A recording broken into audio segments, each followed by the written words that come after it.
Everyone, welcome to another episode of Exesia Properties House Tour. So for today's video, yung featured property natin is this ready for occupancy unit, corner lot na available dito sa Amia Rosa 2 Barangay Bulbok, Lipa City, Batangas. But before we start, please click like, subscribe, and hit that notification bell for more updates. This is Abby Federico, the property host.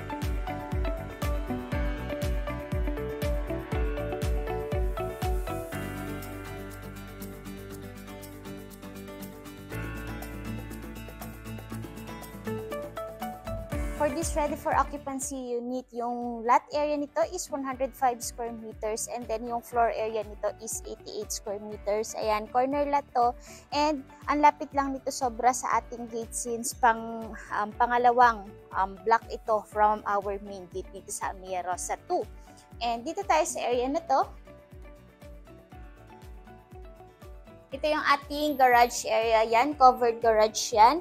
And meron tayong access door from our kitchen. And meron tayo dito ang storage area. Yan, malaki yung storage nito. Just in case naman may mga gamit ka na pang sasakyan. So, pwedeng-pwede siya dito. Pasukin natin ito.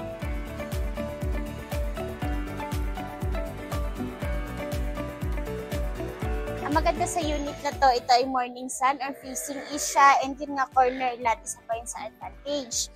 And pasok tayo sa loob. Solid wood door yung ginamit sa ating main door. And tingnan nyo naman. Ito yung magsaserve mo as your receiving or living area. And then ito yung ating area para sa ating dining area. So pwedeng dito ka maglagay ng iyong mga dining sets and meron tayo ditong lanay. Ayan. Kita nyo naman ang ganda, laki pa ng space natin for our lanay. Actually, pwede mo pa nga siyang i-utilize as additional carport area. Since maganda naman yung daanan dito. Ayan, kung meron ka pang isang sedan, kaya pa yan. O kaya naman pwede mong gawin ito or lagyan mo ng mga landscape o kaya gardens. And kita nyo naman ito, yan lang yung ating gate dito sa Amia Rosa 2. Diba? Ang sobrang lapit mo lang or ang lapit mo lang sa ating gate. So, dito tayo. Meron tayo ditong powder room na pwedeng gamitin ng mga ating guests just in case na meron tayong mga bisita sa bahay.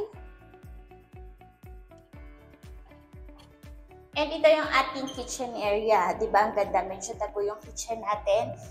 Complete set of fixtures tayo dito with overhead and under-counter cabinets. Plus may mga abang tayo or may space tayo dito para sa ating range hood.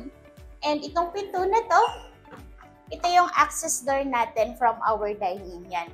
Or access door natin from our garage area just in case na galing tayo sa market. So pwedeng diretsyo na tayo dito sa ating kitchen area. And bago tayo mag-proceed sa ating second floor, i-recap ko lang yung unit na to. This is already for occupancy corner lot or corner unit dito sa Amia Rosa 2 Lipa.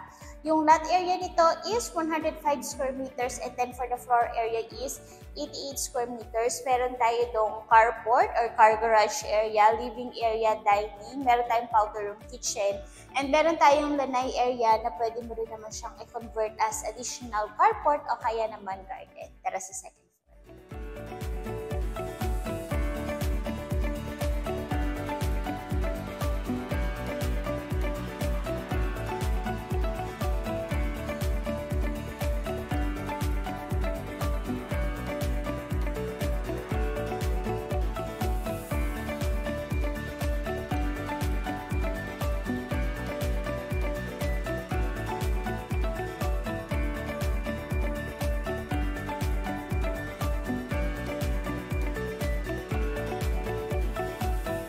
Welcome sa ating second floor. Dito sa second floor, meron tayong total of 3 bedrooms. Unahin ko ang ating common toilet and bath.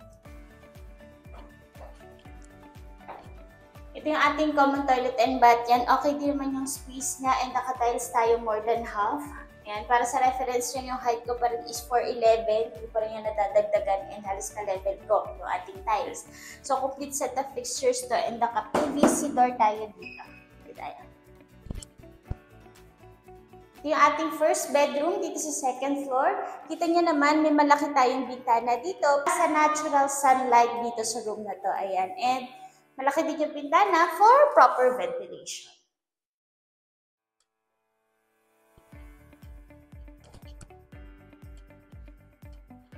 Bedroom number 2 naman tayo. Kasize lang to ng naunang bedroom and meron pa rin tong abang para sa ating mga window type areas.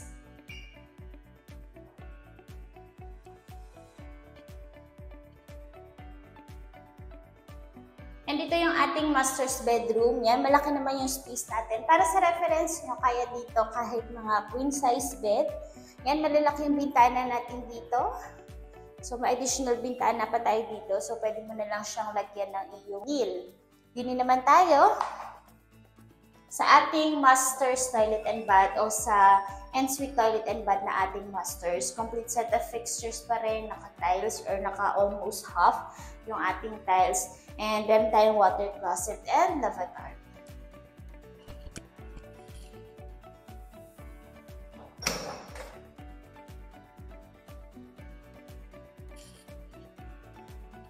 And para sa last part na ating video, ito yung ating balcony. Kung meron tayong mga mini gathering, so perfect na perfect to. And okay naman yung spacing natin. And ipakita ko lang ulit sa inyo kung gaano lang kalapit itong unit na to, itong ready for occupancy unit na to sa ating main gate. Yan lang yung gate natin.